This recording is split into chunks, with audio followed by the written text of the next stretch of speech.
This is Twit. Tony Wang is here, our editor-in-chief.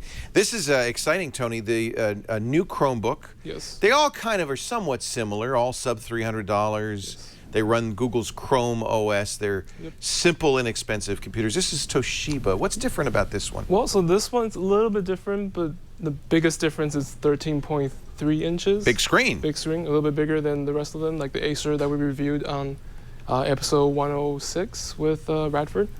But I did go through the specs, and they're pretty much all the same right now. You're all running Celeron. I didn't know Celeron was still around. Yeah, Intel brought it back. Right, it's a 1.4 gig. A name no one loved in the first place. They brought it back. It's like celery. Nobody likes celery. Exactly. 2 gigs of RAM. 2 gigs. That's good. That's more than typical, right? Yeah. Yes, exactly. So it's definitely. I mean, if you look back on laptops from a few years ago, this is sort of like it's a netbook. Netbook, exactly. A netbook running Chrome OS.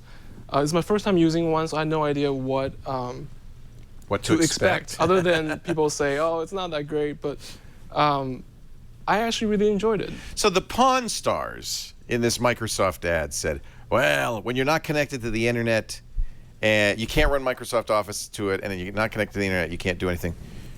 Is that legitimate criticism?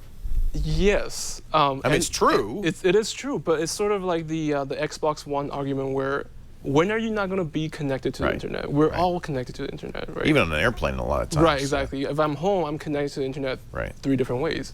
So were you able to live with Chrome OS and get stuff done? Well, because what we do here, we use Google Apps, so it was really easy for transitioning. I sign into my accounts. You can have multiple accounts. So this is sort of I was thinking about, I know people want to have like a home iPad where everybody has access to it, but you have your own account. This is sort of like the home PC where, or the home laptop where you can have multiple Google accounts signed in. And it's really easy to use. I love the keyboard. It looks like a MacBook keyboard. And it functions just like a MacBook keyboard as well. And so that's one of the pros is the keyboard and also the price. $299, it's sort of middle top range Chromebook. It's about $50 more than the other guys, but that's because it has a bigger screen. Right? Exactly, and with the bigger screen, it has bigger battery, so it does get the advertised 9-hour battery. 9 hours. 9 hours. That is good. With the display on medium brightness. That's really great. Now it's not a touch screen, right? No. Okay. No. That will you have to go for the Pixel. The Pixel, which is $1,200 or something. Right. Yeah. So the con, obviously. It's not a full OS, but the display is also sort of a con. It's rated for 720p, so it's 1366 by 768. Yeah, 768, exactly. It's not the super high-res screen you'd Exactly, like, it's not the Pixel screen. But at that price. Right. This is aimed at students, at businesses where the employee doesn't need a whole lot of functionality, something like ours where Google Apps would work. Do you think it would work in those kinds of environments? Definitely. I know it only has like 16 gigabytes of local storage, but you get free 100 gigabyte Google Drive storage for 2 years. And I was worried about that, but I actually found out that if you put anything in there in the 2 years, you actually get to keep them. You just can't modify the 100 gigabyte. So after 2 years. Exactly. You still have those. So fill it up now. Exactly. So if you want some, you can back it up. It's 100 gigabytes. There's some other advantages to the Chrome OS. I mean, this isn't really a review of the Chrome OS. We've talked a lot about it, but security's great. So you don't have to worry if anything goes wrong. You can power wash. It gets right back to the starting point. And because you're logging into your Google account, it'll know everything immediately as soon as you log in. All of those, I think, are good selling points for basic users. That actually brings up one point that I was having issues with was to log into the laptop, you're using your Google password.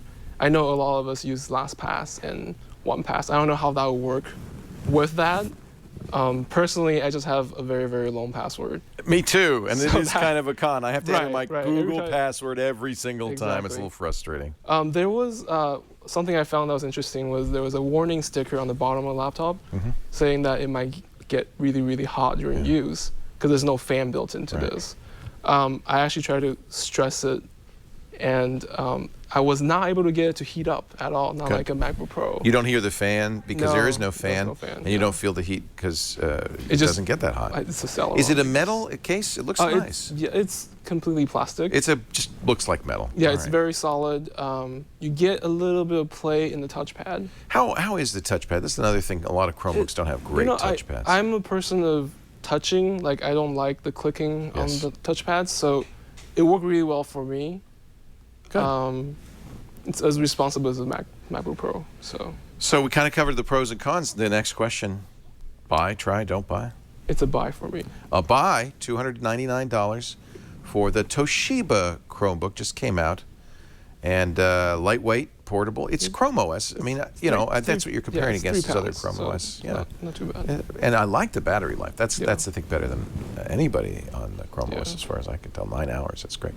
Thank you, Tony. Tony Wang. He's the touch kind of person. We now know this about him. He's also our editor-in-chief.